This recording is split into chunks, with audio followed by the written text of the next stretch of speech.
Selamat malam buat teman-teman sekalian. Kami dari kelompok 3 akan mempresentasikan mengenai Global Risks pada rentang waktu 2014 sampai 2015. Next. Kami dari kelompok 3 beranggotakan 5 orang, yaitu saya Raja Adriel Barus, kemudian teman saya Naufal Hakim Wijaya, kemudian Muhammad Bintang, kemudian Masita Nurfiandini, serta Via Fahrani Anur. Next. Perubahan resiko pada tahun 2014 hingga 2015. Resiko global didefinisikan sebagai kejadian yang menyebabkan dampak negatif yang sangat signifikan bagi dunia, terutama di sektor industri. Dalam jangka waktu 10 tahun terakhir, sebuah perubahan global menjadi kunci karakteristik suatu perubahan. Sebuah kunci karakteristik global adalah sebuah potensi yang memiliki sifat sistemik yang mempengaruhi seluruh sistem, baik secara individu ataupun global.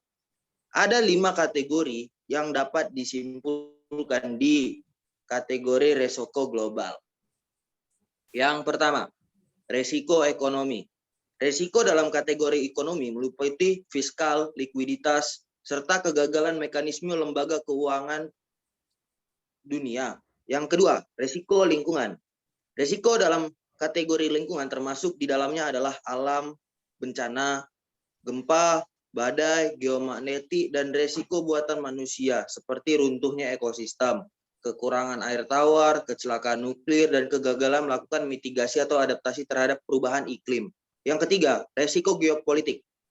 Kategori geopolitik meliputi bidang politik, diplomasi, konflik, kejahatan, dan pemerintahan global. Ini resiko berkisar tentang antara pemerintah dengan masyarakat pada umumnya. Tetapi di resiko geopolitik, terorisme, perselisihan sumber daya, dan peran pemerintah yang dirusak oleh korupsi termasuk ke dalamnya. Keempat, resiko sosial. Kategori resiko sosial menangkap yaitu resiko yang terkait dengan stabilitas sosial, seperti kesenjangan pendapatan, krisis pangan, kota yang disfungsional, dan kesehatan masyarakat yang menurun, seperti pandemi, bakteri, dan meningkatnya beban kronis penyakit. Dan yang terakhir yaitu resiko ke teknologi. Kategori teknologi mencakup resiko utama yang terkait dengan tumbuhnya sentralitas informasi dan komunikasi baik secara individu, bisnis, ataupun pemerintah. Next. Resiko yang global yang memiliki fokus tertinggi di tahun 2014. Yang pertama, yaitu krisis fiskal di ekonomi. Yang kedua, tingkat pengangguran yang tinggi. Yang ketiga, kekurangan air. Yang keempat, perbedaan pendapatan yang parah. Yang kelima, kegagalan mitigasi dan adaptasi perubahan iklim. Yang keenam, cuaca ekstrim. Yang ketujuh, kegagalan tata kelola global. Yang kedelapan, krisis makanan. Yang kesembilan, kegagalan lembaga keuangan ataupun institusi keuangan. Yang ke-10, ketidakstabilan politik dan sosial. Dari 10 resiko global tertinggi di tahun 2014, faktor lingkungan dan faktor ekonomi menjadi resiko dengan kategori terbanyak. Arena faktor lingkungan dan ekonomi sangat berpengaruh ke dalam tatanan global yang dimana perlu konsentrasi yang tinggi untuk memitigasinya. Dari survei yang telah dilakukan oleh responden yang banyak, melihat bahwa dampak dari resiko yang dihasilkan oleh terutama pada resiko lingkungan akan berakibat fatal karena dapat merusak ekosistem. Next.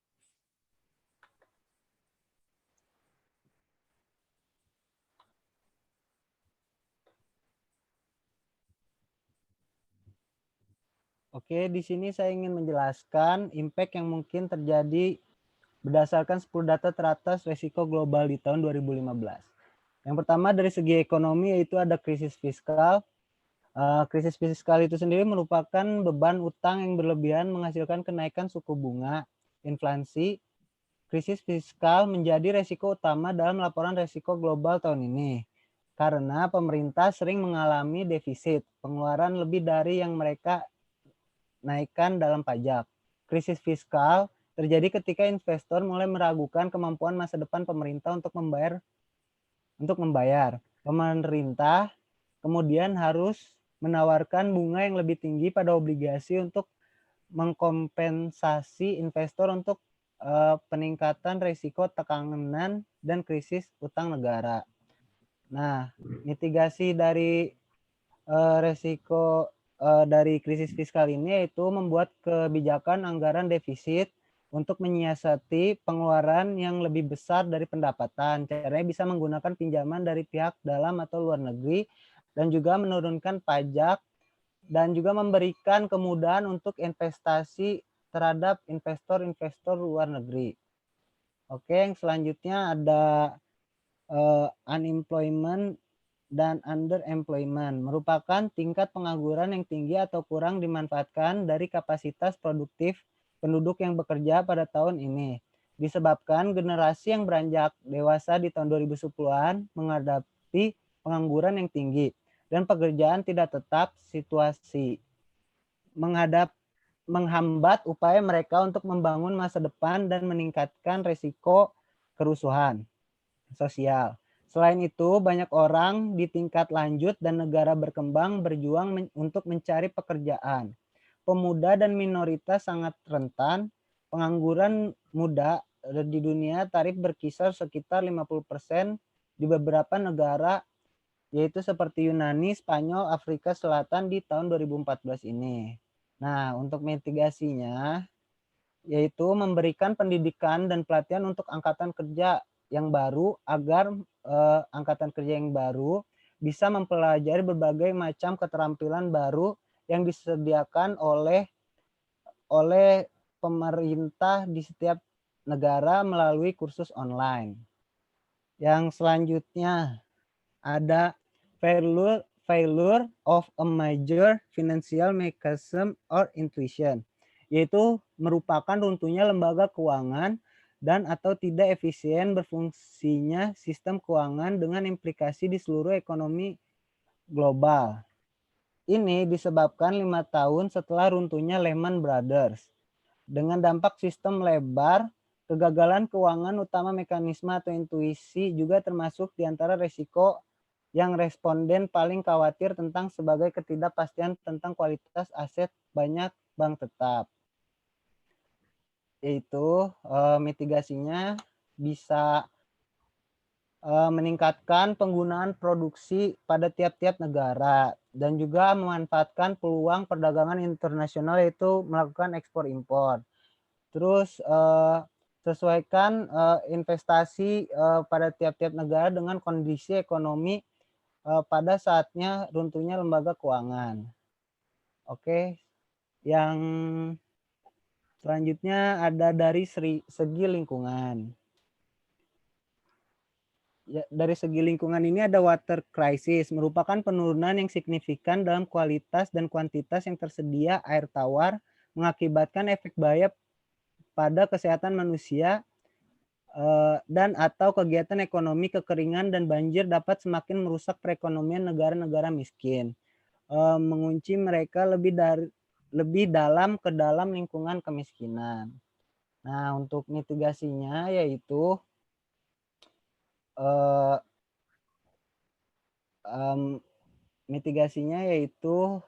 dengan membangun bendungan air yang besar untuk menampung air hujan dan melakukan penanaman pohon kembali dan juga memberikan pengetahuan untuk masyarakat untuk tidak membuang sampah sembarangan di aliran air. Terus selanjutnya ada climate change atau perubahan iklim, merupakan pendorong utama pola cuaca yang tidak pasti dan berubah, menyebabkan peningkatan frekuensi kejadian cuaca ekstrim seperti curah hujan tinggi, musim kemarau berkepanjangan, dan peningkatan volume air berakibat mencairnya es kutub. Oke, jadi di sini mitigasinya yaitu karena ini perubahan iklim ini terjadi juga akibat manusia, makanya mitigasinya yaitu masyarakat dunia harus menggunakan sumber energi yang terbarukan dan ramah lingkungan. dan juga melakukan penanaman hutan dalam skala besar di dunia dan membatasi penggunaan bahan bakar fosil. Oke, yang selanjutnya ada ekstrim weather event atau perubahan suhu yang ekstrim. Merupakan suatu kondisi di mana salah satu atau beberapa indikator cuaca mengalami perubahan ekstrim. Misalnya perubahan ekstrim suhu udara atau perubahan ekstrim curah hujan dan lain sebagainya. Ini bisa menyebabkan kerusakan properti, infrastruktur, dan lingkungan utama serta kerugian manusia yang disebabkan oleh peristiwa cuaca ekstrim. Ini juga kayak tadi lagi mitigasinya yaitu bisa kita menggunakan energi yang terbarukan dan ramah lingkungan dan juga melakukan penanaman hutan dalam skala besar. Karena ini terjadi akibat pemanasan global yang terusan melanda di dunia sampai sekarang. Oke, next. Oh iya, yang ini ada dari segi sosial. Yang pertama ada income disparity atau perbedaan pendapatan. Merupakan salah satu yang paling mengkhawatirkan. Ini menimbulkan kekhawatiran tentang resesi hebat dan efek pemerasan yang dimilikinya pada kelas menengah di negara maju. Sementara globalisasi telah membawa polarisasi pendapatan di ekonomi baru dan berkembang. Ini benar meskipun kemajuan yang jelas di negara-negara seperti Brazil yang lebih rendah tingkat kemiskinan di beberapa negara berkembang di Asia dan juga Afrika. Nah, mitigasi untuk perbedaan pendapatan ini yaitu dengan cara menyelaraskan program kerja dengan membuat peraturan perundang-undangan pada masing-masing negara dengan membuat upah minimum regional sesuai dengan daerah-daerah seperti di daerah kota upah minimumnya berapa, itu berguna untuk menyelaraskan pendapatan. Dan yang terakhir dari segi sosial yaitu ada food crisis, adalah kondisi kelangkaan pangan yang dialami sebagian besar masyarakat di suatu wilayah yang disebabkan oleh antara lain kesulitan distribusi pangan, dampak perubahan iklim, bencana alam, dan lingkungan. Nah, ini juga tadi berhubungan dengan kayak dari perubahan iklim, terus perubahan suhu yang dari kondisi lingkungan, makanya menyebabkan dari segi sosial juga. Makanya itu mitigasinya yaitu masyarakat di negara-negara yang agraris itu untuk bisa memanfaatkan lingkungan yang sangat subur untuk menanamkan atau melestarikan tanaman-tanaman untuk menjadi pangan masyarakat seluruh dunia melalui ekspor dan impor. Selanjutnya ada dari segi teknologi. Cyber attack merupakan serangan cyber skala besar yang disponsori negara, berafiliasi dengan negara, kriminal atau teroris, menyebabkan kerusakan infrastruktur, dan kehilangan kepercayaan di internet. Organisasi yang diserang mungkin mengalami minggu yang buruk, tapi setelah itu mereka umumnya bisa menjalankan bisnis rencana kesinambungan, membangun kembali komputer dan menggunakan data dari brankas yang dicadangkan dengan aman. Namun, proyek-proyek seperti smart grid, koneksi online, daya listrik, pembangkitan transmisi, meningkatkan kemungkinan serangan cyber yang merusak barang-barang yang terbuat dari beton dan baja.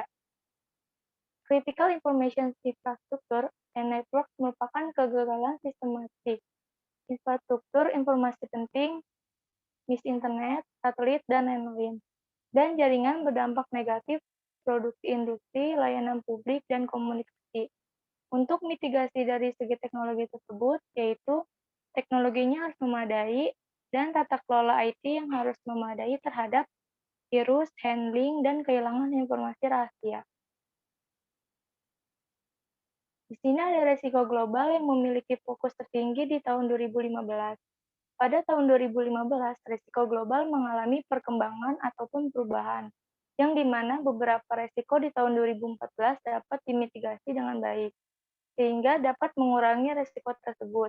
Setelah dievaluasi 10 risiko global yang memiliki fokus tertinggi di tahun 2015 ialah yang pertama ada konflik antar negara, yang kedua ada krisis air, yang ketiga ada penyebaran penyakit menular, keempat ada cuaca ekstrim, kelima ada tingkat pengangguran yang tinggi, 6 senjata penghancur massa seperti nuklir, yang ketujuh banyak kegagalan pemerintah negara, 8 hilangnya keragaman hayati dan rusaknya ekosistem, 9 penipu dan pencurian data, 10 kenaikan harga energi. Dari 10 risiko global tertinggi di tahun 2015 tersebut, faktor geopolitik menjadi faktor dengan konflik terbanyak yang dimana faktor ini dapat membuat krisis internasional dengan melibatkan banyak manusia dan ekonomi yang tinggi.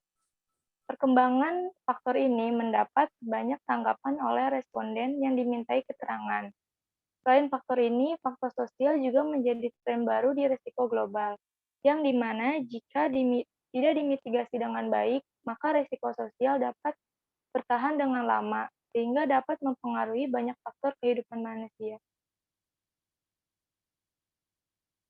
Selanjutnya yaitu impact yang mungkin terjadi berdasarkan data teratas risiko global di tahun 2015. Yang pertama yaitu ada krisis air yang merupakan risiko sosial. Dengan adanya kasus atau permasalahan krisis air ini dapat memberikan impact atau dampak yang cukup berkepanjangan bagi negara-negara secara global. Hal ini dilihat dengan adanya kasus serupa dari tahun-tahun sebelumnya. Walaupun tidak sebesar krisis air pada tahun 2014, namun di tahun 2015 ini membuat tingkat krisis air di dunia semakin meningkat. Mitigasi atau upaya yang dapat dilakukan untuk pencegahan dampak krisis air yaitu dengan membangun bendungan air yang besar untuk menampung air hujan, penanaman pohon kembali, dan juga penyuluhan kepada masyarakat untuk tidak membuang sampah di aliran air. Yang kedua yaitu penyebaran virus yang cepat atau masif. Ini juga masih ada di krisis sosial. Beberapa virus dapat ditangkal dengan kemajuan medis. Namun sebaliknya, sebagian virus seperti herpes justru bertahan sejak 80 tahun yang lalu dan tetap menjadi virus yang cukup mematikan. Pada tahun 2015, dikenal dengan adanya virus dengue yang cukup memakan banyak korban, terutama di Indonesia. Penularan virus ini melalui gigitan nyamuk Aedes aegypti. Walaupun termasuk golongan berbahaya yang kecil, virus ini sendiri memakan banyak sekali korban. Selain virus dengue ini, ada juga virus lainnya yang memang sudah tersebar di dunia. Penularan virus dapat semakin masif dan cepat dikarenakan pola hidup yang tidak sehat, tidak memperhatikan kebersihan lingkungan sekitar, penggunaan alat makan dan minum dengan penderita, seperti contohnya penggunaan alat makan dan minum yang berbarengan dengan pengidap HIV atau AIDS, dan juga kurangnya olahraga serta kurangnya daya tahan tubuh. Untuk mitigasi kasus ini dapat dilakukan dengan antara lain seperti melakukan vaksin, sosialisasi tentang bahaya virus dan juga penyakit, serta melakukan pemantauan di lingkungan sekitar rumah dan juga kantor dan tempat yang sering dilakukan aktivitas lainnya. Next. Selanjutnya yaitu ada bahaya nuklir. Ini termasuk resiko geopolitikal. Seperti yang kita tahu bahwa hingga saat ini zat nuklir sedang dilakukan pengembangan terhadap penggunaannya agar tidak berbahaya dan melukai banyak orang.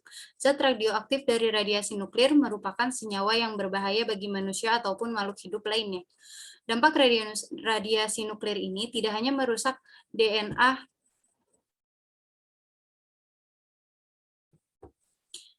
manusia, namun juga dapat menjadi penyebab kanker.